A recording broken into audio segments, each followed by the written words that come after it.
Kembali di Sapa Indonesia Pagi, Saudara. Iran melancarkan puluhan serangan udara ke Israel sebagai balasan atas tindakan Israel menyerang konsulat Iran di Suriah yang menewaskan 16 orang.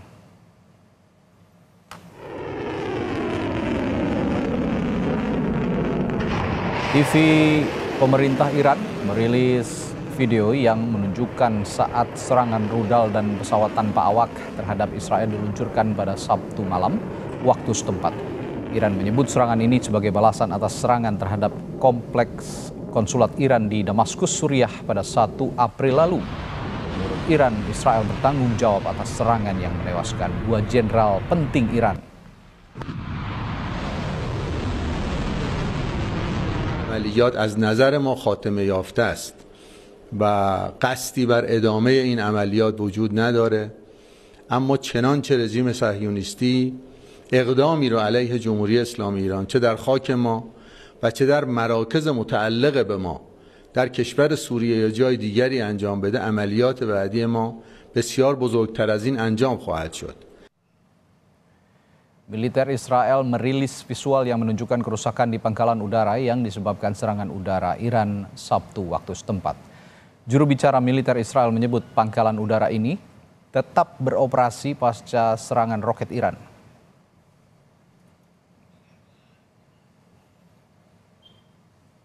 Sebuah video menunjukkan saat sejumlah rudal meluncur di langit Yerusalem.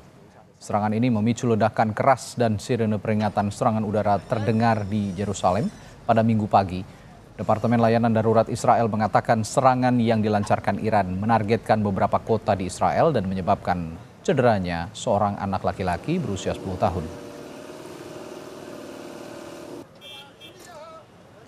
Visual lainnya memperlihatkan saat sejumlah rudal tampak berterbangan di atas langit tepi barat pada Minggu pagi. Ketika Iran melancarkan serangan militer langsung pertamanya terhadap Israel dengan mengirimkan drone, rudal jelajah, dan balistik ke arah Israel. Media pemerintah Iran melaporkan puluhan drone telah ditembakkan ke arah Israel.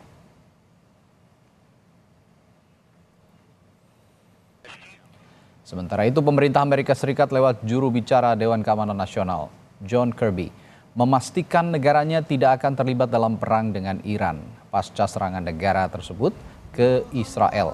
Kirby mengatakan Amerika menghormati sikap Israel jika akan merespons serangan tersebut, namun Amerika tidak menginginkan perang meluas di kawasan itu.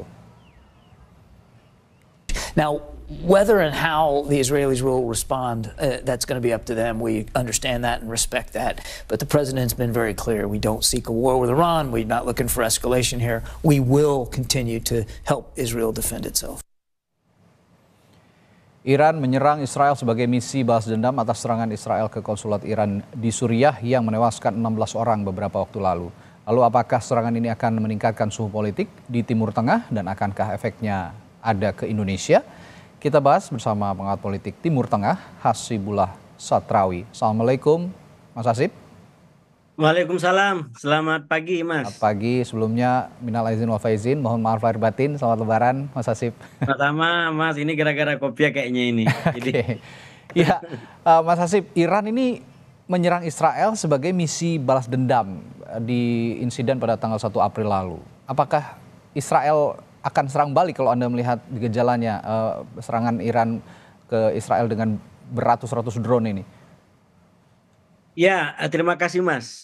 Terus terang di hari yang kedua atau ketiga setelah serangan ini pada tanggal 13 April, ini saya melihat ibarat air. Awalnya Iran kondisinya dingin, tapi ini pelan-pelan mulai meningkat. Bahkan media-media di Israel sudah menyampaikan bahwa Israel memastikan akan membalas serangan ini, walaupun kapan dan bagaimana dan dengan cara apa itu belum dinyatakan secara terbuka.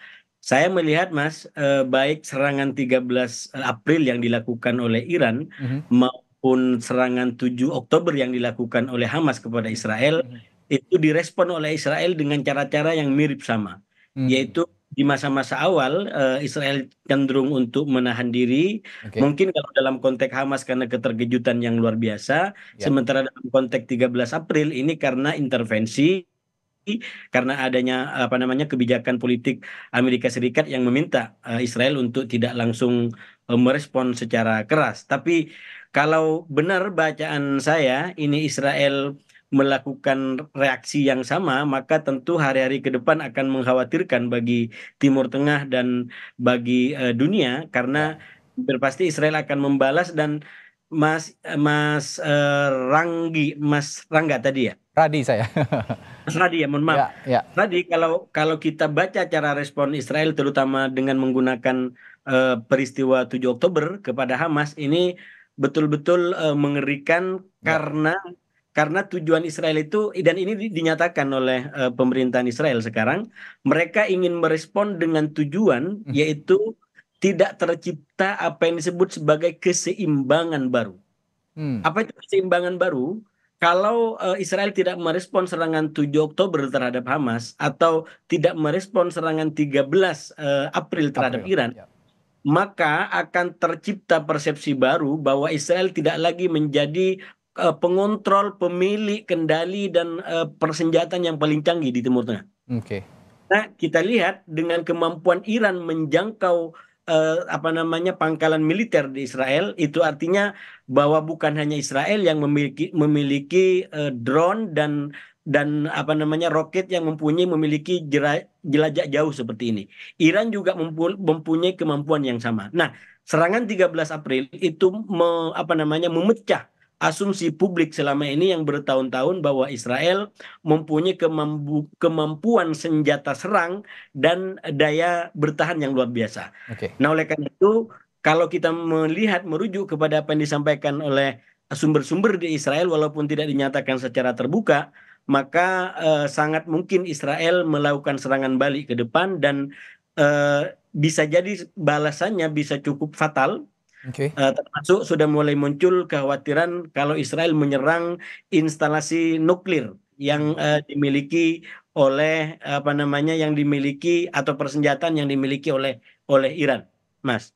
Oke, Mas Hasib begini, Duta Besar Israel untuk PBB Perserikatan Bangsa-Bangsa Gilad Erdan ini mengatakan tidak hanya Iran ini disebut beserta proksinya. Nah, proksinya ini yang dimaksud Irak dan Jordan juga ikut terlibat di dalamnya begitu. Nah, kalau kondisinya seperti ini, apakah memang nanti kawasan akan bergejolak juga, akan meluas ke wilayah-wilayah lain di Timur Tengah? Sebenarnya kalau Irak dengan Yordania secara pengkelompokan selama ini justru dia, terutama Yordania itu dianggap bersekutu dengan Amerika Serikat yang Oke. mungkin juga dengan Israel walaupun tidak dinyatakan secara terbuka. Makanya kemarin ketika Iran melakukan serangan itu, Yordania menjadi salah satu pihak yang menangkis, yang turut menggagalkan serangan-serangan Oke. Israel. Nah, oleh karena itu justru serangan Iran 13 April kemarin itu bisa mengungkap peta sekutu. Peta sekutu di antara yang selama ini berkoalisi dengan Iran, terutama milisi-milisi yang ada di katakanlah Libanon dan lain sebagainya, atau negara-negara yang selama ini bekerja sama dengan Amerika atau mungkin juga dengan Israel walaupun tidak dinyatakan secara terbuka. Sekarang menjadi kayak semacam benih konflik baru di antara Iran dengan Yordania. Bahkan Iran mengatakan kalau Yordania ikut campur dalam perang ini, maka Yordania akan menjadi sasaran yang sah bagi Oke. Iran untuk melakukan sebuah serangan. Nah, sementara Yordania juga memberikan ultimatum, bahkan memanggil duta besar Iran yang ada di Yordania untuk mempertanyakan pertanyaan-pertanyaan yang dianggap kurang sejalan atau mengganggu apa namanya kehormatan politik daripada Yordania. Yordania hanya mengatakan bahwa kami menimba roket-roket yang lewat melintasi negara kami karena kami negara berdaulat dan kami tidak ingin ada pihak manapun yang leluasa menggunakan udara kami. Nah, tentu ini akan diuji kalau seumpamanya nanti apa namanya Israel melakukan serangan balik, terutama kalau serangan itu juga melewati udara Yordania, apakah Yordania juga akan menembak jatuh roket-roket itu? Oke. Nah, kalau tidak, maka itu juga bisa dipahami oleh publik bahwa itu bagian daripada kerjasama yang terjalin di antara Yordania dengan Israel yang selama ini sebenarnya udah banyak berita-berita menyampaikan itu walaupun tidak pernah diakui dan disampaikan secara terbuka, Mas. Baik. Yang menarik juga Mas Hasib, pada berita sebelumnya juga kita tadi sudah sampaikan, pemerintah Amerika Serikat lewat juru bicara Dewan Keamanan Nasional John Kirby memastikan negaranya tidak akan terlibat perang dengan Iran. Nah, pasca serangan itu ke Israel, Kirby mengatakan Amerika menghormati sikap Israel jika akan merespon serangan, tapi Amerika tidak menginginkan perang meluas di kawasan itu. Apa analisis Anda soal ini? Saya terus terang cukup menarik mengamati perkembangan sikap politik Amerika secara umum terkait dengan Israel secara khusus dan juga terkait dengan Iran dan Hamas. Kenapa saya katakan demikian? Karena seperti disampaikan tadi, memang Amerika memberikan kayak semacam garis kebijakan politik luar negeri bahwa mereka tidak ingin ada eskalasi dan perang menyeluruh di Timur Tengah.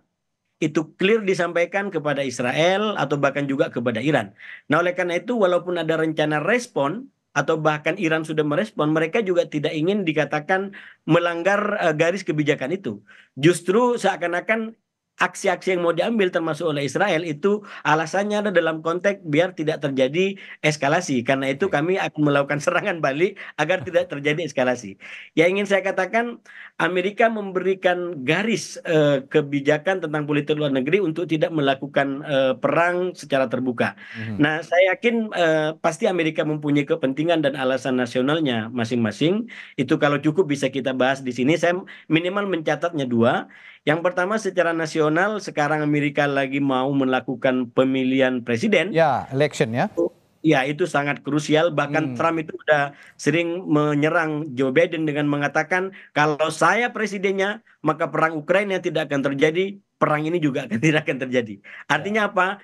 Ada wibawa politik luar negeri Amerika yang bagi Trump itu bermasalah di eranya Joe Biden ini. Sehingga walaupun mungkin tidak mau, tapi negara-negara tetap berperang dan pada akhirnya sedikit atau banyak mau tidak mau itu mengganggu nama besar dan pengaruh daripada Amerika. Dan yang kedua, kalau saya membaca kenapa Amerika tidak ingin ada perang lebih lanjut di Timur Tengah terutama terkait dengan Iran, karena di Timur Tengah sendiri banyak sekali kepentingan-kepentingan atau bahkan simbol daripada Amerika Serikat, terutama pangkalan-pangkalan militer yang ada di negara-negara Arab Teluk.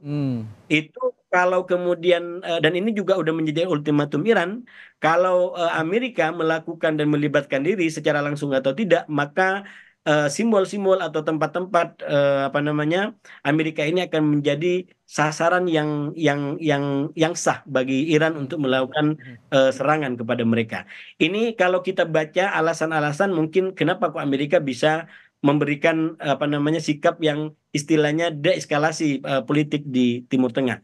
Tapi saya melihat begini, Mas siapa tadi lupa lagi, Mas Radi, mohon maaf, ini akibat puasa baru Lebaran, jadi kita sering lupa Mas Radi.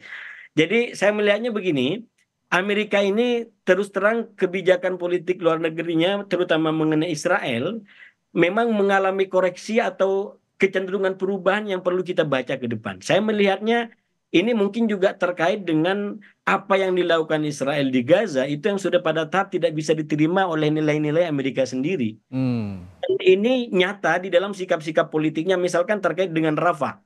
Rencana Israel untuk menyerang Rafah itu clear Amerika mengatakan kalau Israel memaksa melakukan itu maka sangat mungkin ada perubahan kebijakan politik luar negeri Amerika terkait dengan Israel. Jadi saya melihat memang ada perubahan yang cukup drastis, walaupun ini saya yakin tidak akan menjadi bersahabat dengan Iran atau menjadi memusuhin Israel. Itu bagi saya ekstremitas politik yang tidak mungkin terjadi dalam konteks politik luar negeri Amerika. Tapi satu hal yang saya apresiasi, Mas, kemudian ini semoga ini bisa ditindaklanjuti ke depan. Semoga dengan ini Amerika betul-betul menjadi penjaga perdamaian dunia dan juga bersama dengan negara-negara anggota tetap Dewan Keamanan PBB daripada hanya menjadi negara yang istilahnya pakai logika like and dislike kemudian bikin koalisi ini musuh ini kawan. Itu kalau menggunakan logika politik dalam negeri itu kan cara politiknya nggak negarawan lah gitu. Mestinya negara-negara yang masuk di Dewan tetap anggota keamanan PBB itu bisa memiliki karakter politik yang menjadi penjaga pendamaian dunia. Siapapun yang bisa mengancam itu bisa ditindak dan tidak terlibat di dalam hubungan like and dislike atau suka dan tidak suka. Dan ini masih menjadi tantangan sampai sekarang. Ya, Mas Hasib, alih-alih Amerika menahan diri dalam potensi peperangan ini karena kondisi politik internal yang akan menghadapi pemilu begitu. Tapi kalau kita bisa membandingkan kondisi militer dari proksi Iran dan juga koalisi atau aliansinya Israel, ada Amerika, Inggris dan juga Perancis dan lain sebagainya. Ini mana yang lebih kuat dan apakah ini juga nanti akan berpotensi memunculkan blok pro Iran atau pro Israel begitu kira-kira ke depan? Kalau dibaca dari kondisi kondisi negara-negara di Timur Tengah hari ini, yang pertama dengan serangan 13 April kemarin, istilahnya dua rukun hegemoni militer dan persenjataan itu kan baru satu yang dipenuhi oleh Iran, yaitu bahwa dia punya kemampuan serang yang minimal bisa menjangkau Israel. Ya. Tapi apakah dia punya mekanisme pertahanan yang hebat? Nah ini belum teruji. Ya. Jadi kalau Israel kan sudah teruji, dia mempunyai dua kemampuan sekaligus, terutama juga karena di backup oleh Amerika. Dia punya kemampuan menyerang dan juga kemampuan bertahan. Nah serangan 13 April itu kan dikatakan 99% berhasil digagalkan oleh sistem pertahanan Israel yang didukung juga oleh sekutunya termasuk Amerika. Nah oleh karena itu pertanyaannya, kalau ini saya setuju dengan pertimbangannya, bukan setuju, saya mendapatkan pendapat yang kurang lebih sama dengan yang disampaikan Israel. Kalau Israel tidak melakukan serangan balik terhadap Iran, maka ini akan menjadi image baru di dunia dan juga Timur Tengah secara khusus tentang Iran. Dan itu bisa menjadi awal dari besarnya pengaruh Iran di kawasan. Karena orang selama ini tidak pernah melihat bahwa Iran punya kemampuan, walaupun anasirnya sudah mulai terlihat ya. Misalkan tentang kecanggihan drone Iran, itu sudah banyak disampaikan dalam perang di Ukraina. Dan akhirnya dia buktikan dengan melakukan serangan langsung dari Iran ke Israel. Nah oleh karena itu kembali ke pertanyaannya tadi, kalau Iran betul-betul nanti membuktikan kemampuan persenjataan dan militernya, maka menurut saya ini akan menjadi ujian persekutuan atau proksi bagi negara-negara di Timur Tengah untuk berteman dengan siapa. Dan saya menduga Iran akan lebih banyak mendapatkan dukungan daripada rakyat di Timur Tengah. Karena begini, sekarang secara politik kan Israel bagi masyarakat di Timur Tengah itu terlalu hitam dalam tanda kutip ya. Terlalu hitam untuk diterima dan dipahami. Nah ini walaupun saya selalu hati-hati Mas, karena dalam kondisi seperti ini jangan justru menyebarkan kebencian terhadap rasial. Ini bukan konteks itu, tapi bukan konteks itu, betul, sepakat. Ini bicara konteks politiknya. Secara umum Israel itu di Timur Tengah masih dianggap terlalu hitam oleh rakyatnya ya. Untuk bisa diterima. Nah oleh karena itu banyak negara-negara di Timur Tengah itu mau kerjasama dengan Israel, tapi dia tidak mau mempublikasikan itu. Ini menjadi kayak semacam hubungan gelap lah di antara Israel dengan negara-negara di Timur Tengah. Hanya beberapa negara yang memang punya kekuasaan absolut terhadap rakyatnya, yang itu nggak ada demokrasi, yang mau menyatakan itu. Katakan salah satunya Uni Emirat Arab. Atau mungkin negara-negara di Teluk, itu kan memang negara-negara yang ya iklim demokrasinya belum tumbuh, sehingga apa yang disampaikan oleh negara itu menjadi kewajiban bagi rakyatnya dan hampir tidak ada perlawanan. Tapi di negara-negara yang sedikit memiliki kultur demokrasi itu nggak berani untuk mendeklarasikan itu. Nah oleh karena itu dugaan saya kalau nanti ini betul-betul Iran terus mumpuni begini, apalagi Israel tidak membalas, dan Iran terus mapan sebagai kekuatan baru di Timur Tengah, maka itu akan membuat nama Iran dan peran Iran akan semakin besar di Timur Tengah termasuk di negara Arab. Walaupun kendala kalau dalam kajian keagamaan disebut sebagai isu sektarianisme, tapi saya yakin itu nanti bisa kita ulas lebih dalam tentang pengaruh itu. Tapi konklusi saya, kalau ini terjadi maka Iran bisa menjadi kayak semacam pahlawan baru. Pahlawan baru bagi rakyat yang menginginkan Israel ini tidak terus semina-mina di Timur Tengah. Begitu Mas. Nah ini saya ada dua pertanyaan terakhir untuk Anda Mas Hasib. Dalam konteks peperangan ini, apakah insiden Damaskus pada 1 April lalu pada saat Iran diserang begitu konsulatnya oleh Israel, ini juga menjadi alasan utama atau memang ada alasan lain seperti misalnya serangan bombardir yang luar biasa Israel terhadap Palestina di jalur Gaza yang sudah memakan banyak korban. Apakah alasan itu juga jadi latar belakang? Dan yang kedua adalah apakah ada efek serangan Iran ke Israel untuk Indonesia? Ya, sebenarnya serangan Israel ke Damaskus itu alasan normatif saja menurut saya. Jadi alasan normatif untuk apa ya istilahnya menertibkan Israel kalau bahasanya Iran. Ini kan masalahnya Israel diakui oleh dunia itu melalui berbagai macam keputusan kita bisa sampaikan sudah melakukan kejahatan-kejahatan. Ini koreksi saya terhadap Israel bukan kebencian ya. Saya mencintai nilai-nilai kemodernan, nilai-nilai toleransi, nilai-nilai pluralisme.